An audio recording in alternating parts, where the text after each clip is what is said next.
Hai, Assalamualaikum. Kalau yang bertanya, saya menggunakan OBS untuk record tutorial saya pada hari inilah. Baiklah, dekat sini kita pilih AI Tools. Ini AI Guru. Dekat sini saya nak tunjuk cara guna Node LM. Tapi saya menggunakan desktop dekat sini. Bila buka mula-mula, dia adalah here and there yang akan berbeza. Macam saya dah masuk. Dekat sini kita akan ada create new notebook dekat sini ataupun dekat sini, kan. Perkara pertama yang you all kena buat adalah pergi dekat setting dahulu. Dekat setting ni penting. Anda boleh generate content dalam notebook LM ni hanya 3 kali sahaja. Ini dalam pengetahuan saya 3 kali sajalah. Saya tak tahu yang lain. Ataupun akaun lain. Tapi saya menggunakan akaun MOEDL saya lah, akaun delima. Dekat sini pergi dekat output language ni, pastikan you all pilih Melayu kalau nak gunakan bahasa Melayu. Klik pada save. Jadi cikgu-cikgu boleh klik dekat create new notebook ataupun dekat create new. Dua-dua pun boleh. Saya akan klik dekat create new ni lah. Tunggu sekejap. Jadi dia akan pop up macam ni. Dekat sini kita boleh web search, ada dekat sini drive, fast search. Cikgu cubalah apa cara yang cikgu boleh guna. Cikgu boleh guna upload file, apa-apa saja file cikgu boleh upload. Pergi website yang favorite saya pergi website YouTube sebab konten saya banyak di YouTube. Drive, apa yang ada dalam drive cikgu, dan copy text. Ini juga copy text ni juga yang saya suka lah. Baiklah, contohnya sekarang ni cikgu ada teks. Teks contohlah ni saya ambil sumber random.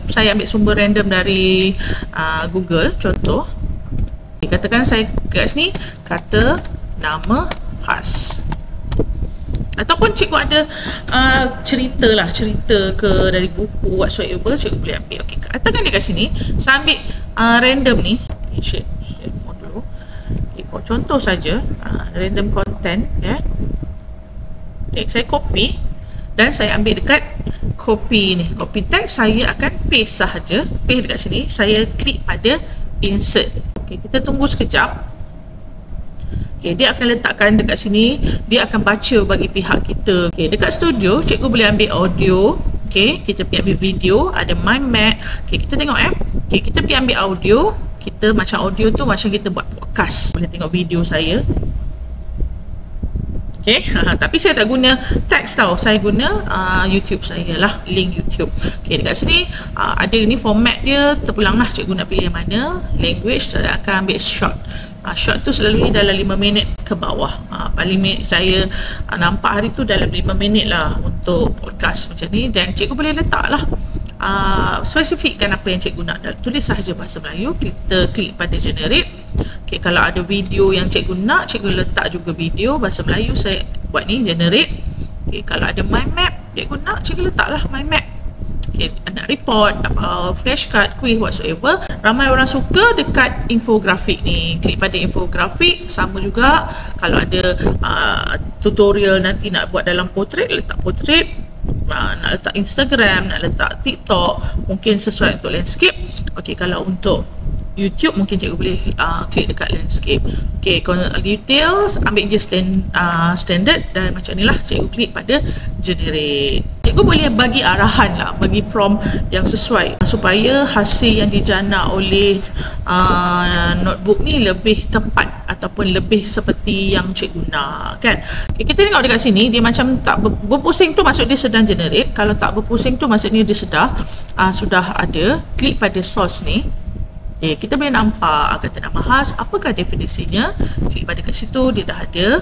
Ciri utama, jenis contoh, jenis dan contoh, kan. Benda-benda ni memudahkan urusan kita semasa pembelajaran. Atas. Cikgu boleh cuba sendiri, kan. Itulah contoh tadi. Kita tengok. Kita tengok balik studio kita. Okey, contohnya panduan kata nama khas, infografik. Panduan kata nama khas, kita nampak kata nama spesifik merujuk nama sesuatu secara khusus untuk orang. So dia nampak lebih grafik, dia ada gambar dan dia ada teks, teks dekat situ, tipografi dia ada. Kalau rasa ada kesalahan ejaan, cikgu bolehlah ke apps lain untuk edit. Jadi kalau secara yang saya nampak, apa yang di-generate oleh notebook ni cantik pada mata saya. Dan kalau cikgu nak pergi download, cikgu boleh download sahaja, ataupun cikgu boleh right click pada mouse, save image, sama saja kaedahnya, tidak menjadi masalah. Untuk video, untuk apa tu, untuk audio juga dia memakan masa agak lama sedikit lah berbanding dengan mind map, berbanding dengan infografik. Okey, so nampak dia dekat sini di deep drive ni. Selamat kembali semua. Okey, hari ini kita nak teliti bahan yang dikongsikan.